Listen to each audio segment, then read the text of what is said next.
the events you're in the middle of.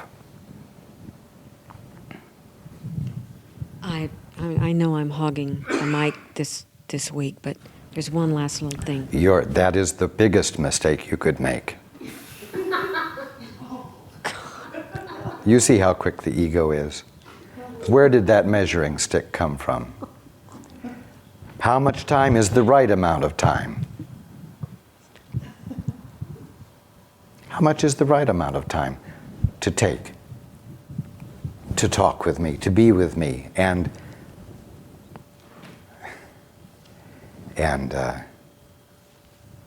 well, yeah, I see your question might not elicit as good an answer as someone else's question.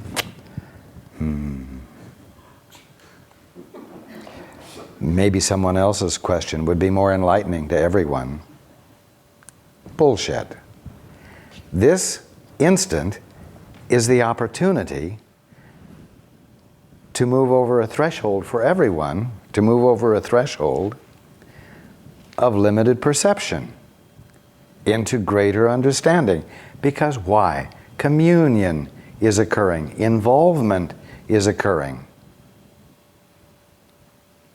Love is happening. Okay, well, there's even another little part to this thing, and that is that it sent me on a completely different project of forgiving the person who pulled the chair out from under me in the first place, and even showing my face in the store where they work. So, I don't know, it just brought me up to the point where I realized, you know, how angry I was with that person, and wanting to teach them, you know, better manners, I guess you could say. Of course. You see, you're the one who didn't listen to guidance. And so you're the one who went on a useless journey. And of course, now it's important to nail the one who nailed you to the cross.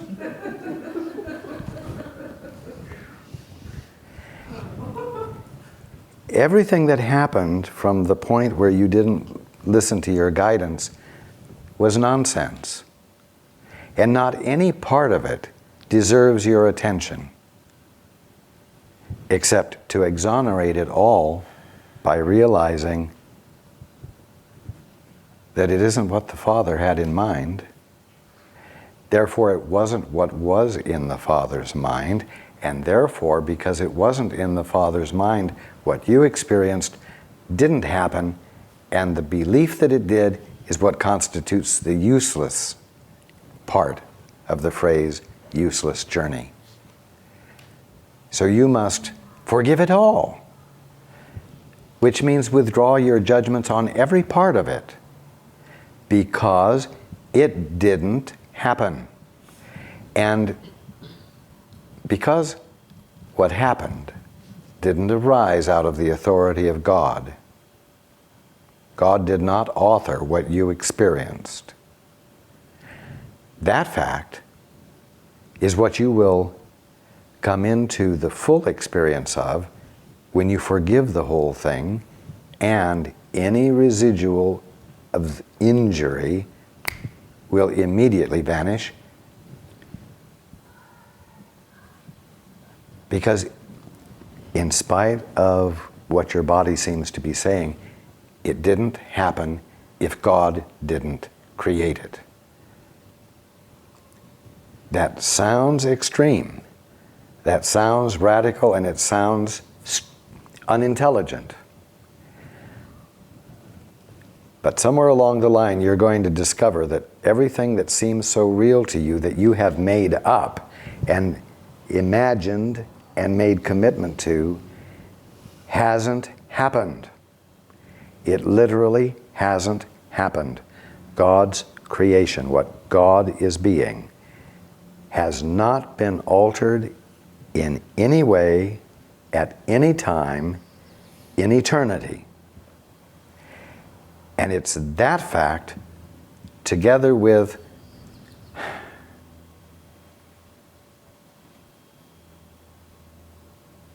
you remembering that you're the son or daughter of God.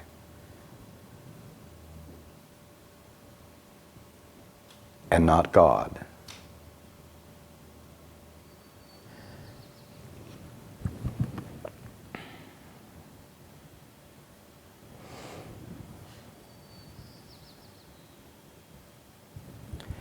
Will uncover and cause to be manifest as your conscious experience of what is real. And your complete freedom from whatever manifestations you were experiencing of suffering and crucifixion. Instantaneous healing of the most ghastly forms of human experience are possible because they are water that has been made out of a packet of nothing.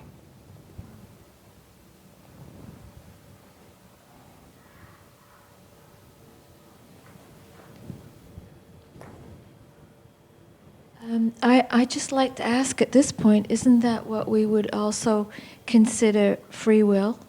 I mean, isn't that what free will is? You were saying that that she had guidance not to go that day, but she did. So her behavior, so the her subsequent behavior was an expression of free will. Right, the consequences of not taking the guidance was the act of free will, and therefore whatever happened. Yes, when free will, when independence is acted out, that's the useless journey, which ultimately ends up in crucifixion. Right. Yes. Okay. And what you were talking about before, when you are, let's say, immersed in a project, in shopping, in cooking, if you are really present and you are in the moment, isn't that when inspiration occurs, so that whatever you're doing becomes inspired? Indeed. So you don't have to give anything up. This. Well, I would like to add that the Holy Spirit turned it for me when I was down on the floor with my arm over my head, praying finally. And I did hear my guide say, now is a good time to practice what you heard last week in the meeting before. So I'm saying that things were turned in that moment, but only because I recognized I needed help. Right, that was when you abandoned free will. Yes.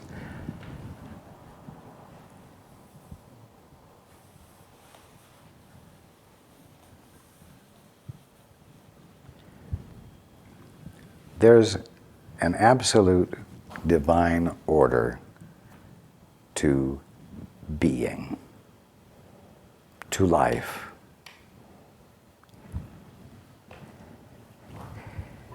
And I've used the illustration of a tapestry before, where there is a thread that runs continuously from the beginning to the end of the carpet, but it only surfaces where it becomes part of the exquisiteness of the design that the carpet is there to embody and express. And so, if you are listening to guidance, if you are listening to be on the beam, to be in the flow of fulfillment,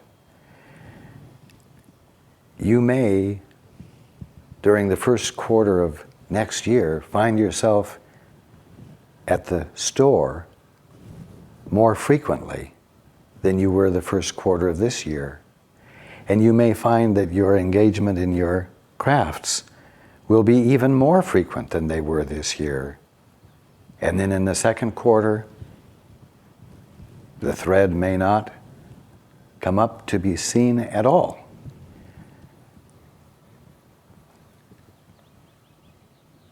Engaging in the activities is not for your personal satisfaction. Engaging in the activities is to be in the flow of what God, the infinite design of God, that is unfolding. And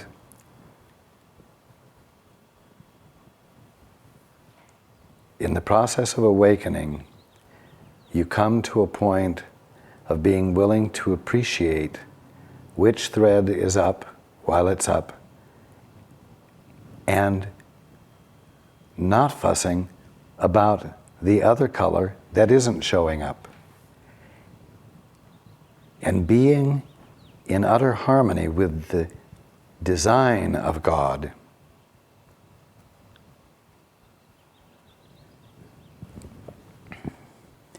You've got to be willing to allow for a larger picture than your current mutually agreed upon definitions allow you to see. And then you will have joy. And then you will have no useless journeys. And you will provide no occasion for the Holy Spirit to turn a part of a useless journey to your advantage.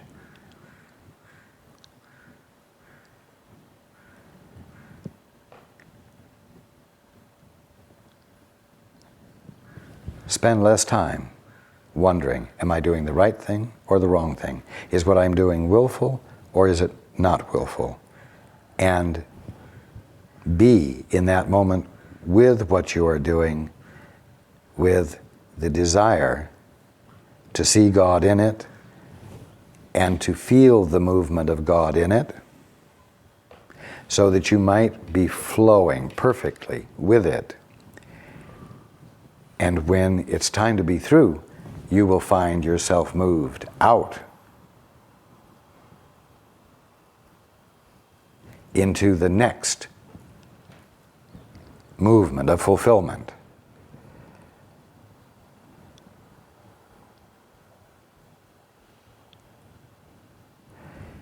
The ego is all about measuring sticks. I used the word infrastructure today. The mutually agreed upon definitions which constitute rules. Rules of perception.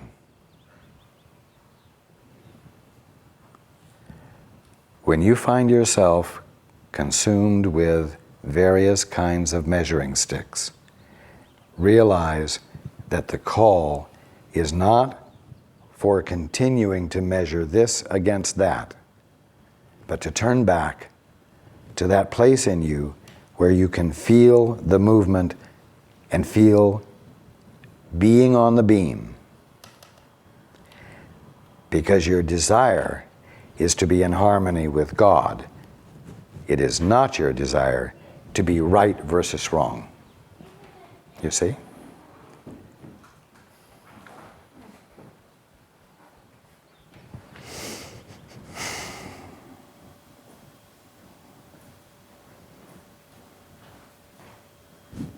Okay.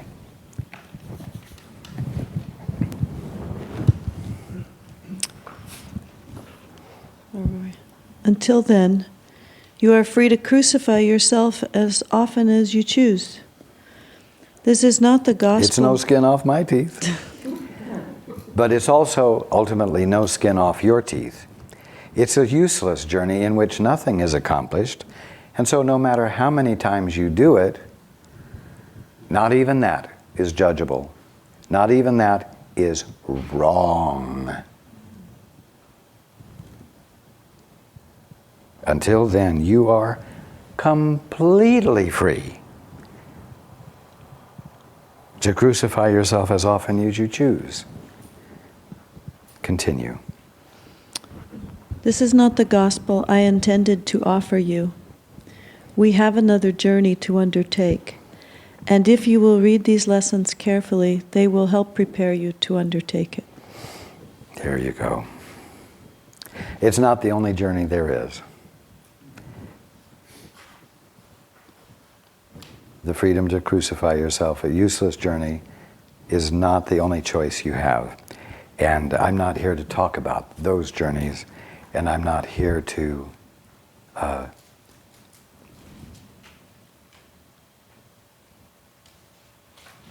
teach you anything about them.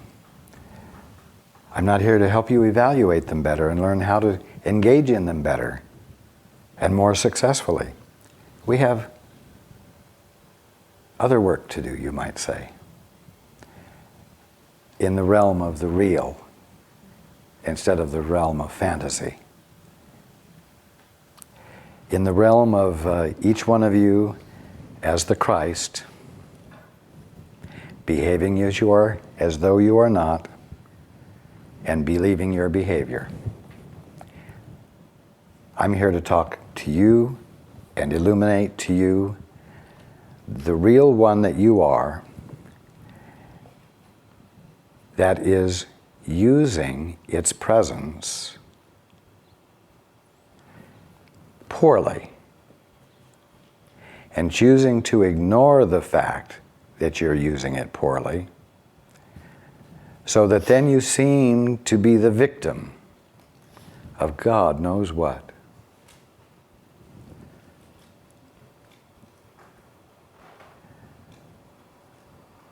Once you discover that all there is to the ego is the Christ, behaving as though he or she is not the Christ, and believing his or her behavior, you will never be threatened by the ego again.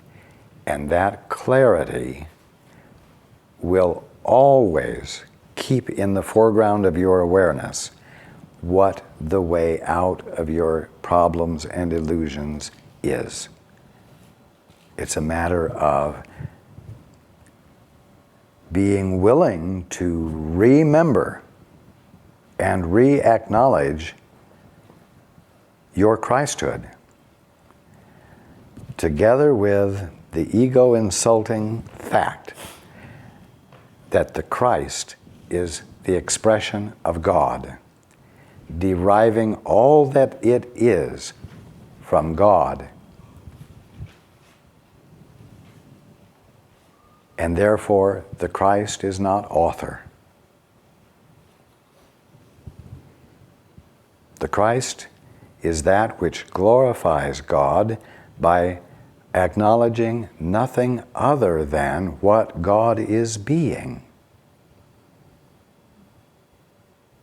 And in glorifying God, the Christ discovers its utter, amazing, infinite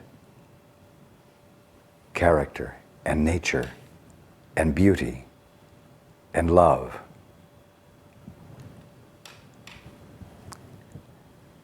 Because God and the Christ are one, and that one is God.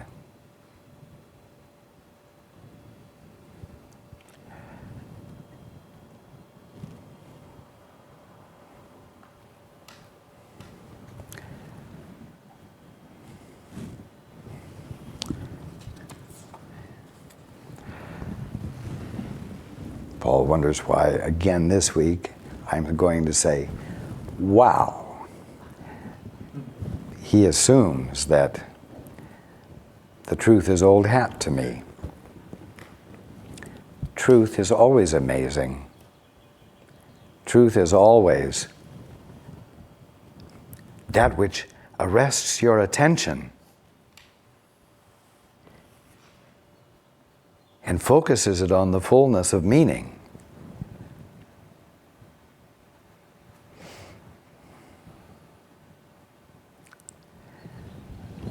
Don't worry when you're awake.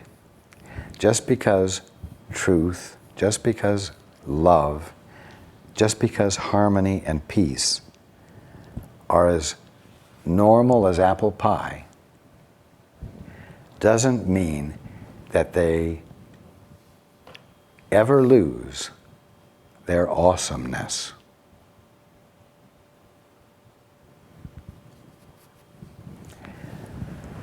I love you all. And I look forward to being with you next week.